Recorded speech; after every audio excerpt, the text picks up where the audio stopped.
சட்டம் மாறி வந்து மண்ணை முட்டும் காலில் சூழ்ந்து கைகள் தட்டும் வாழியவே என்னவராட்சி திசைகள் எட்டும் நம்மவராற்றல் விண்ணை முட்டும் எட்டு திக்கும் முரசு கொட்டும் வாழியவே.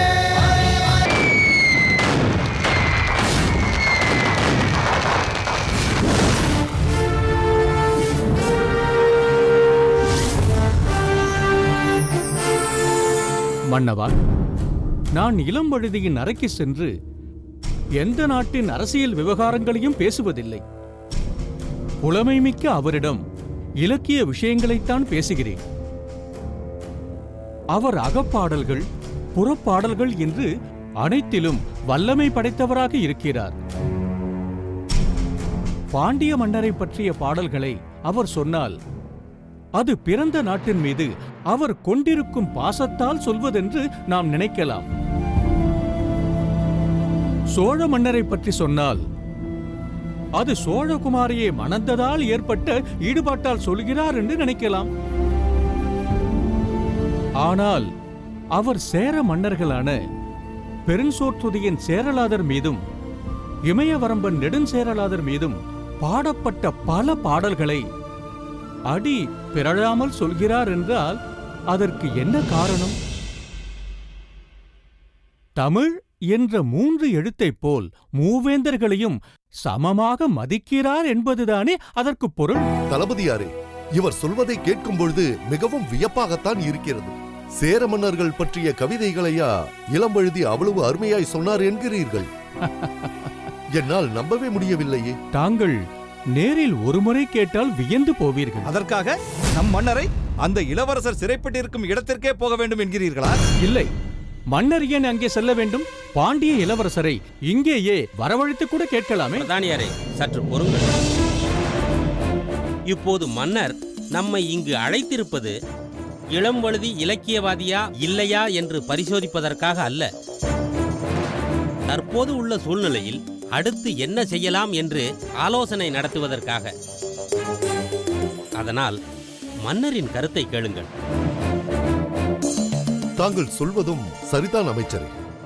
இவர்கள் விவாதத்தால் நம் அவை கூடியதின் அவசியத்தையே பேச முடியவில்லை. தாங்கள் சொல்ல வந்ததை கூறுங்கள் மன்னவா. தங்கள் கருத்தை கேட்க காத்திருக்கிறோம் மன்னவா. பிரதானியாரே, நாமாக பாண்டிய இளவரசரை இங்கு அழைக்கவில்லையே. தாமாகத்தான் இங்கு வருவதற்கு அனுமதி கேட்டார்.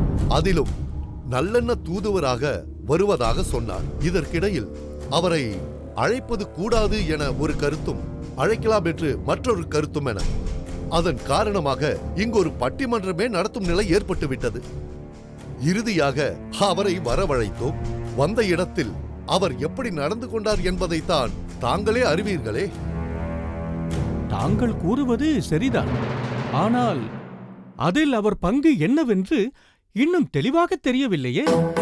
ஏன்? நீங்கள் சொன்னதைத்தான் நாங்கள் செய்தோம் என்று அந்த வீரர்கள் பாண்டிய இளவரசரிடம் சொன்னது தங்கள் காதில் விழவில்லையோ? உண்மையிலேயே இளம்பழுதி சொல்லித்தான் அவர்கள் அப்படி செய்தார்களா? அவர்களை அப்படி செய்யும்படி அவர்களை வேறு யாராவது அனுப்பி வைத்தார்களா?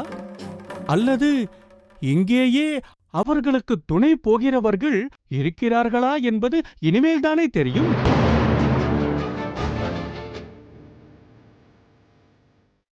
ஆமாம் ஆமாம், அது விசாரணைக்கு பிறகுதானே தெரியும். எது எப்படியானால் என்ன, இளம்பழுதி குற்றவாளி அல்ல என்றாலும் அவர் அழைத்து வந்த ஆட்களால் தானே இது நடந்தது. அப்படி அவர் குற்றவாளி அல்ல என்று ஏற்றுக்கொண்டு அவரை விடுவிப்பதற்கு சோழ மன்னருக்கு நாம் ஒரு நிபந்தனை விதித்தோம். சோழ நாட்டிலேயே என்னை கொல்ல முயன்ற விஜய பூபதியை நாடு கடத்துவதன் மூலம்தான் இங்கு வந்த இளம்பழுதி என்னை கொல்ல நடந்த சதியில் சம்பந்தப்படவில்லை என்பதை மன்னர் உறுதிப்படுத்த வேண்டும் என்று மடல் அனுப்பினார். இன்று வரை அதற்கு அங்கிருந்து எந்த பதிலும் வரவில்லை என்றால் என்ன பொருள்? சோழ மன்னர் விஜய பூபதியை நாட்டை விட்டு வெளியேற்ற தயாராக இல்லை என்றுதானே பொருள்? தாங்கள் அப்படி தவறாக நினைக்க கூடாது மன்னவா. இது அவரது உறவு சார்ந்த விஷயம் அல்லவா? சற்று நிதானமாக யோசித்துத்தான் முடிவெடுக்க வேண்டும்.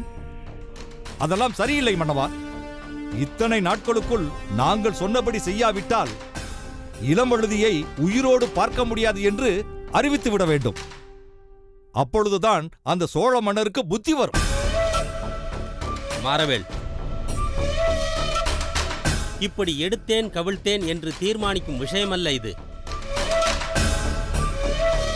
இதன் பின் விளைவுகளை நினைத்து பார்த்து ஒரு தீர்மானத்திற்கு வர வேண்டும். மன்னவா, தற்போது உள்ள சூழ்நிலையில் சோழ மன்னர் ஏன் மௌனம் சாதிக்கிறார் என்பது நமக்கு தெரிந்த விஷயம்தான். ஆனாலும் தன் மருமகனை வெகுகாலம் அவரால் இப்படி விட்டு வைத்திருக்க முடியாது. அதனால் பிரதானியார் சொல்வது போல் சற்று நிதானிப்போம்.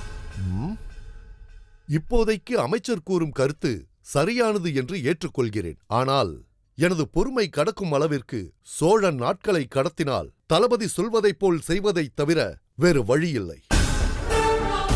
இத்துடன் அவை கலையலாம்.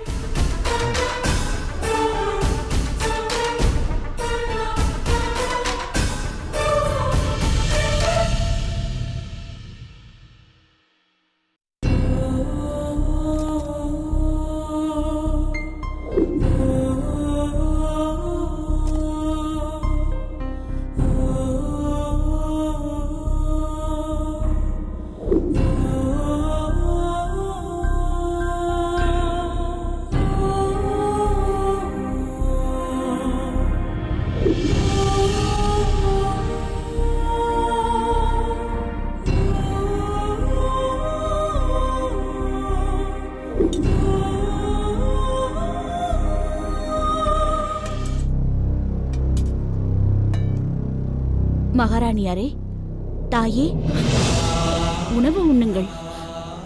என்ன சாப்பாடு பரிமாறியிருக்கிறேன், சாப்பிடுங்கள் தாயே. எதற்காக எனக்கு உணவு பரிமாறினாய்? இப்போது பசி இல்லை, வேண்டாம். ஏன் தாயே இப்படி கூறுகிறீர்கள்? தாங்கள் தானே சற்று முன்பு எனக்கு பசியாக இருக்கிறது, உணவு பரிமாறு என்று என்னிடத்தில் கூறினீர்கள். நான் உணவு பரிமாற சொன்னேனா? ஆம் தாயே. இல்லை இல்லை, வேறு ஏதோ கவனத்தில் நான் அவ்வாறு சொல்லிவிட்டேன். இப்போது எனக்கு பசி இல்லை. வணங்குகிறேன் மன்னவா. நீ செல், நான் பார்த்துக் கொள்கிறேன். ஆகட்டும். தேவி, நீ வழக்கமாக உணவருந்தும் வேளைதானே இது? ஏன் இப்படி சாப்பிட மறுக்கின்றாய்? சாப்பிடு. இல்லை பிரபு, எனக்கு சாப்பிட பிடிக்கவில்லை, பசிக்கின்றது. சாப்பிடலாம் என்று உட்கார்ந்தால் சாப்பிடுவதற்கு மனம் வரமாட்டேன் என்கின்றது பிரபு. எனக்கு உணவு மீது வெறுப்பாக இருக்கின்றது பிரபு. சேர நாட்டில் சிறைப்பட்டிருக்கும் நம் மகன் இளம்வழுதி, அங்கு அவன் எப்படி இருக்கின்றானோ, அவனுக்கு வேலை தவறாமல் உணவு படைக்கின்றார்களா? சுவையான உணவு அவனுக்கு அங்கு தரப்படுகின்றதா என்ற அடுக்கடுக்காக அவனை பற்றிய சிந்தனைகள் தான் எனக்கு வருகின்றதே தவிர நான் உணவருந்த வேண்டும் என்ற சிந்தனையே வரமாட்டேன் என்கின்றது பிரபு. இதோ பார் தேவி, இளம்வழுதி சேர நாட்டில் சிறைப்பட்டிருப்பதில் எனக்கு துக்கம் இல்லையா? அது பற்றி நான் சிந்திக்காமல் இருக்கின்றேனா? சதா அவனுடைய நினைவுதான் எனக்கும். அதற்காக அதையே நினைத்துக் கொண்டு உட்கார்ந்திருப்பதினால், இப்படி உண்ணாமல் உடம்பை கெடுத்துக் கொள்வதினால் யாருக்கு என்ன பலன் ஏற்பட்டுவிடும்? இதோ பார் தேவி, இந்த மாதிரியான ஒரு சூழ்நிலையில் அடுத்து நாம் என்ன செய்ய வேண்டும் என்று சிந்திப்பதுதான் புத்திசாலித்தனமான செயல். அதை பற்றியெல்லாம் எனக்கு தெரியாது பிரபு. எனக்கு தெரிய வேண்டியதெல்லாம் என் முன்னே நிழலாடி கொண்டிருக்கும் 2 கேள்விகளுக்கான பதில். ஒன்று, எப்போது நான் என் பிள்ளையை பார்க்கப் போகின்றேன்? இரண்டாவது கேள்வி, இளம்வழுதி சேர நாட்டில் சிறைப்பட்டிருக்கும் செய்தியை எப்பொழுது நாம் நம் மருமகள் மலர்கொடியிடம் தெரிவிக்கப் போகிறோம் என்று. என்ன தேவி சொல்லுகின்றாய்? மருமகள் மலர்கொடியிடம் எதற்காக இளம்வழுதி சிறைப்பட்ட செய்தியை சொல்ல வேண்டும்? இளம்வழுதியை நாம் சேர நாட்டிலிருந்து மீட்டெடுக்கும் வரையில் அது மலர்கொடிக்கு தெரியாமல் இருப்பதுதானே நல்லது. இளம்வழுதியை எப்போது மீட்டுக் கொண்டு வரப்போகின்றீர்கள்? நான் எப்போது என் மகன் இளம்வழுதியை பார்க்கப் போகின்றேன்? இப்படி எது ஒன்றுமே நமக்கு உறுதியாக தெரியாத நிலையில் இன்னும் எத்தனை நாளைக்கு இந்த விஷயத்தை மலர்கொடிக்கு தெரியாமல் மறைத்து வைக்க முடியும்? எனக்கு என்னவோ நாமே முன்கூட்டி இளம் வழுதி சிறைப்பட்டிருக்கும் செய்தியை மலர்கொடியிடம் தெரிவித்து விடலாம். அதுதான் நல்லது என்று எனக்கு படுகின்றது. கொஞ்சம் யோசித்துப் பார் தேவி. அனுபவம் வாய்ந்த உன்னாலேயே அவன் சிறைப்பட்ட விஷயத்தை ஜீரணித்துக் கொள்ள முடியவில்லையே. இளம்பெண் மலர்கொடி, அவள் எப்படி இதை தாங்கிக் கொள்வாள்? அதற்காக அவளுக்கு தெரிவிக்காமலே இறந்துவிட முடியுமா? நான் அப்படி சொல்லவில்லை. இப்போது வேண்டாம், வேறு ஒரு சாதகமான தருணத்தில் சொல்லலாம் என்கின்றேன். சரி பிரபு, உங்கள் விருப்பப்படி அதற்கான தருணம் வரும்போது நாம் மலர்கொடிக்கு இந்த விஷயத்தை தெரியப்படுத்தலாம். பிரபு, எனக்கு ஒரு யோசனை தோன்றுகின்றது. சொல் தேவி. நாம் இருவரும் இளம் வழுதி சிறைப்பட்டிருக்கும் சேர நாட்டிற்கு நேரடியாக செல்வோம். போர் தொடுத்து போக வேண்டாம். சேர மன்னருக்கு வேண்டுகோள் விடுத்து போவோம். போராய் போனால்தானே பிரச்சனை. நான் ஒரு தாயாக அங்கு போகின்றேன். ஒரு தகப்பனாய் நீங்கள் என்னுடன் வாருங்கள். இளம் வழுதியின் தாய் தந்தையாய் நாம் சேர மன்னரை வேண்டி நம் மகனை விடுவிக்க சொல்வோம். அவருக்கும் பாசம் என்றால் என்னவென்று தெரியும் தானே? இல்லை தேவி, அப்படி நேரடியாக சேர மன்னரை பார்க்க நாம் போக முடியாது, போகவும் கூடாது. ஏனெனில் இதில் நேரடியாக சம்பந்தப்பட்டவர் சோழ மன்னர் கரிகாலர். இந்த விஷயத்தில் அவரின் தலையீடுதான் முதன்மையாக இருக்க வேண்டும். அதுதான் நாம் சோழ மன்னருக்கு காட்டும் மரியாதையாக இருக்கும். நாம் முதலில் சோழ நாட்டிற்கு செல்வோம். நம்முடன் மலர்கொடியும் வரட்டும். தாய் தந்தை தமையன் என்ற சூழலில் மலர்கொடி இருக்கும் சமயத்தில் இளம்வழுதி சிறைப்பட்டிருக்கும் செய்தி மலர்கொடிக்கு ஒருவேளை தெரிய வந்தாலும் அதை தாங்கிக் கொள்ளும் வலிமையை அவளுடைய குடும்ப சூழ்நிலை அவளுக்கு கொடுத்துவிடும். தாங்கள் கூறியதும் சரிதான் பிரபு.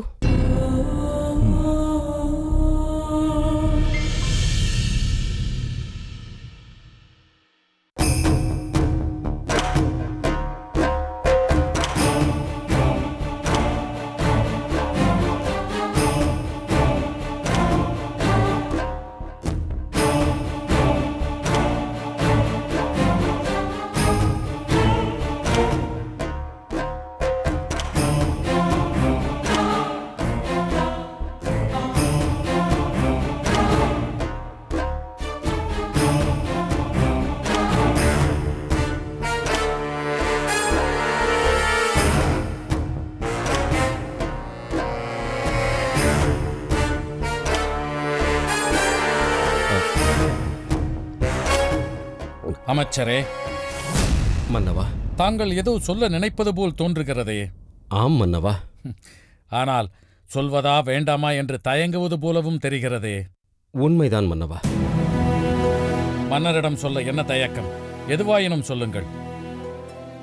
ஏற்கனவே குழப்பத்தில் இருக்கும் தங்கள் மனதை மேலும் வருந்தச் செய்வது போல் ஆகிவிடுமோ என்று தயங்குகிறேன். என்னை பற்றி நன்கு தெரிந்த நீங்களே இப்படி தயங்கலாமா?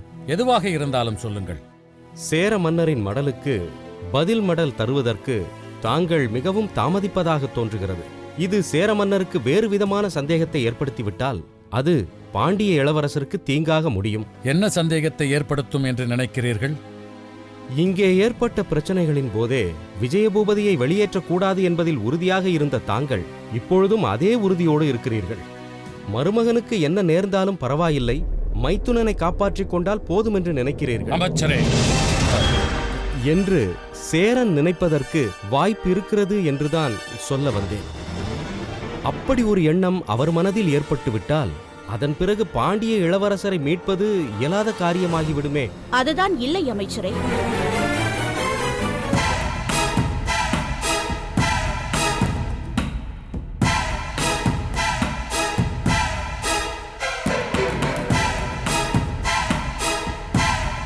வணங்குகிறேன் மன்னா. வா முத்துநகை, உட்கார். அமைச்சர் பெருமானே, தாங்கள் சொல்வது தவறு.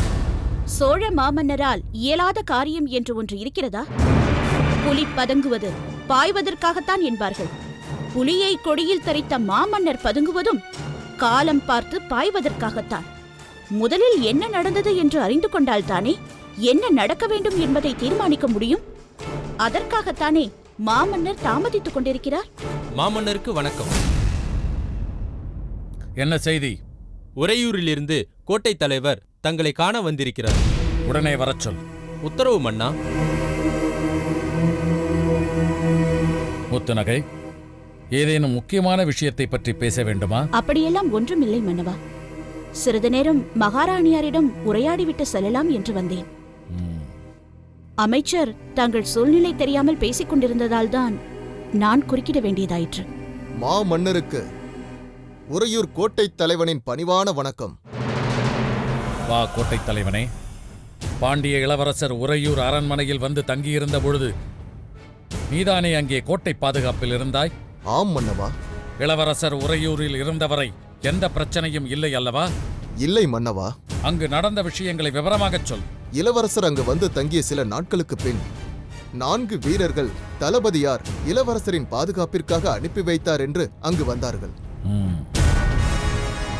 உறையூர் பிரதானியார் அந்த வீரர்களை இளவரசரிடம் அறிமுகம் செய்து வைத்தார். உறையூரிலிருந்து அனைவரும் ஒன்றாகத்தானே சேர நாட்டிற்கு புறப்பட்டார்கள். நம் தளபதி பார்த்திபன் உடனிருந்துதானே அவர்களை வழி அனுப்பி வைத்தான். அப்படி நடக்கவில்லை மன்னவா. உறையூரிலிருந்து புறப்படுவதற்கு முன் அங்குள்ள சிறப்பான பகுதிகளை இளவரசர் பார்க்க வேண்டும் என்று சொன்னதால் வீரர்களை ஊர் எல்லையில் முன்கூட்டியே போய் நிற்கும்படி அனுப்பி வைத்து விட்டார். அதன் பிறகு இளவரசர் தளபதியாரிடம் சிறிது நேரம் பேசிவிட்டு அவரை அனுப்பிவிட்டார். பிறகு பிரதானியாரோடு அங்கிருந்து புறப்பட்டு சென்றார். அதன் பிறகு பிரதானியார் வந்து இளவரசர் வீரர்களோடு இணைந்து புறப்பட்டு சென்று விட்டார் என்று என்னிடம் கூறினார். இப்பொழுது என்ன விஷயமாக இங்கு வந்திருக்கிறாய்? மன்னவா, உறையூருக்கு அருகே உள்ள ஒரு கிராமத்து ஏரியில் அழுகிய நிலையில் 4 சடலங்கள் கிடந்தன. அதை அப்புறப்படுத்தி அவர்கள் யார் என்று விசாரித்த போது சரியான விவரம் கிடைக்காததால் அவர்களை நாங்களே எரித்து விட்டோம். அதனால் இப்பொழுது என்ன பிரச்சனை? பாண்டிய இளவரசர் அந்த கிராமத்தை கடந்து செல்கையில் அந்த ஊர் பெரியவர்கள் அவரிடம் அந்த விஷயத்தை கூறி அந்த சம்பவத்தால் மக்கள் அச்சமடைந்திருப்பதாக கூறியிருக்கிறார்கள். இளவரசர் தனது கணையாளியை கொடுத்து அதை பிரதானியாரிடம் தந்து இந்த பிரச்சனையை பற்றி தீவிரமாக விசாரிக்கச் சொல்லுங்கள் என்று கூறியிருக்கிறார். நாங்களும் அதை ஏற்று உறையூரை சுற்றியுள்ள பல இடங்களுக்கு வீரர்களை அனுப்பி யாராவது காணாமல் போயிருக்கிறார்களா என்று விசாரித்தோம். அப்படி யாரும் எங்கும் செல்லவில்லை என்று தகவல் கிடைத்தது. அதனால் பிரதானியார் இந்த விஷயத்தை தங்களிடம் உடனே சென்று கூறும்படி என்னை அனுப்பி வைத்தார். அதற்கான ஏற்பாடுகளை நான் உடனே செய்கிறேன். நீ சென்று உனது பணியை தொடர்ந்து செய். ஆணை மன்னவா. சோழ நாட்டில் கொலை கொள்ளை முதலியவற்றை தீர்த்துவிட்டோம், நாடு அமைதியாக இருக்கிறது என்று நினைத்துக் கொண்டிருக்கும் பொழுது இப்படி ஒரு நிகழ்ச்சி நடந்திருக்கிறது. முத்துநகை, இதை பற்றி நீ என்ன நினைக்கிறாய்? எனக்கும் இது திகைப்பாகத்தான் இருக்கிறது மன்னா. அதிலும் இது உறையூர் பகுதியில் நடந்திருப்பதால் இதை பற்றி யோசிக்க வேண்டியுள்ளது. எங்கு நடந்தாலும் கொலை கொலைதானே. நடந்திருப்பதும் சோழ நாட்டில்தானே. நான் அதற்காக சொல்லவில்லை மன்னா. பாண்டிய இளவரசர் பூம்புகாரிலிருந்து சென்று தங்கியிருந்தது உறையூரில்தானே. அவரோடு அவரது பாதுகாப்புக்காக அனுப்பப்பட்ட வீரர்கள் சென்று இணைந்ததும் உறையூரில்தானே. முத்துநகை, இதன் மூலம் நீ என்ன சொல்ல வருகிறாய்? ஏரியில் பிணமாக மிதந்தவர்கள் 4 பேர். இங்கிருந்து இளவரசரின் பாதுகாப்புக்காக அனுப்பப்பட்டவர்களும் 4 பேர். இரண்டையும் இணைத்து பாருங்கள் மன்னா. இல்லை இல்லை, அப்படியெல்லாம் இருக்காது. அவர்கள் பார்த்திபன் தேர்ந்தெடுத்து அனுப்பிய ஆட்கள் அல்லவா? அவர்களாக இருக்க முடியாது. இருக்கக்கூடாது என்றுதான் நானும் நினைக்கிறேன். இருப்பினும் நாம் எதையும் இப்போது உறுதியாக சொல்ல முடியாது. நச்சுமரம் என்று அறியாமல் அதனடியில் போய் தங்குபவர்கள் அந்த காற்றை சுவாசித்து மயங்கி விடுவது உண்டல்லவா? அதனால் இதை பற்றி நாம் தீவிரமாக ஆராய வேண்டும். நீ சொல்வதும் யோசிக்க வேண்டிய விஷயம்தான். ஒற்றர்களை அனுப்பி வேவு பார்க்கச் சொல்கிறேன். மன்னவா, நானும் இது விஷயமாக ஏதேனும் விவரங்கள் கிடைக்கிறதா என்று முயற்சித்து பார்க்கிறேன். நல்லது, நான் வருகிறேன் மன்னா. நானும் விடைபெறுகிறேன் மன்னவா.